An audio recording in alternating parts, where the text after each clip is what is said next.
a few years back when the economy collapsed, besides the obvious fallout, it also encouraged luxury car buyers to reconsider their needs, which brings us to here.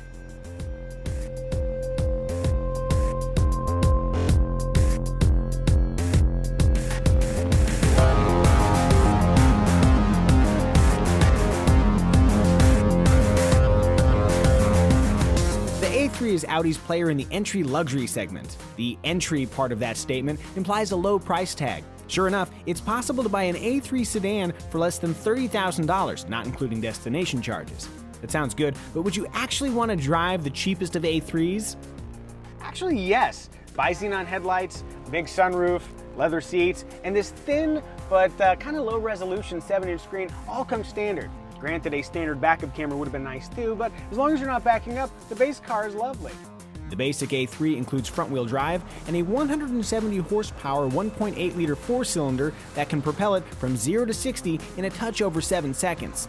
That number drops to less than 6 seconds in the all-wheel drive 220 horsepower 2-liter trim.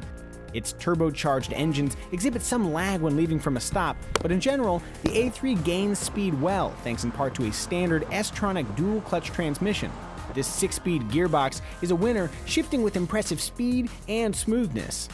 Also deserving of praise is the A3's on-road demeanor. Turn the steering wheel when parking, and efforts are light and manageable. Do the same at speed, and it switches to firm and engaging. The A3 is agile, but its suspension is never abusive.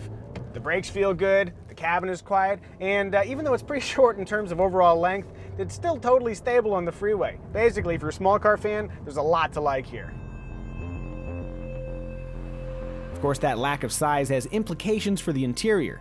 The general layout is clean and logical, with a touch of sportiness, and the material selection is excellent, but the trunk is on the small side, and the back seats are, well, cozy.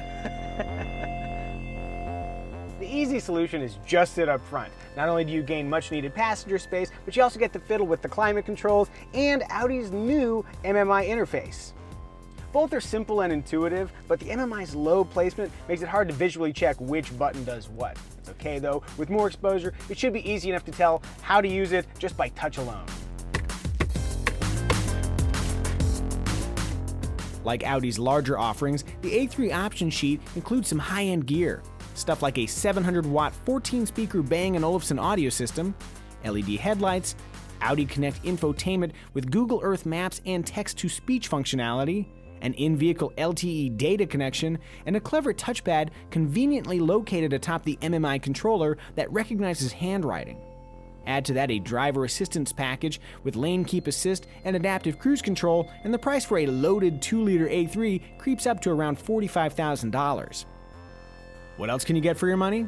For a little less than the price of a base A3, you could get a Mercedes-Benz CLA with fewer features, but an arguably more interesting design. The pricier and more powerful BMW 2 Series is another choice, but not if you need 4 doors. Then there's the Acura ILX and the Buick Verano. Both are much cheaper near-luxury options, but neither can match the A3's gravitas.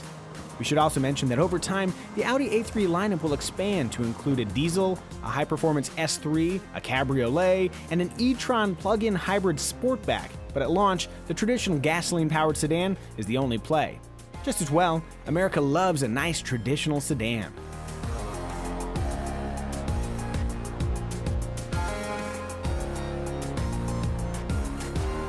When people buy a luxury car, they do so because they want an elevated image, premium ride and handling, and a bunch of cool features. The Audi A3, it offers all that stuff, just in a smaller, more frugal package. If you're a luxury car buyer looking to downsize, or maybe you're just an up-and-comer looking to dip your toes in the premium car waters, the Audi A3 deserves a closer look.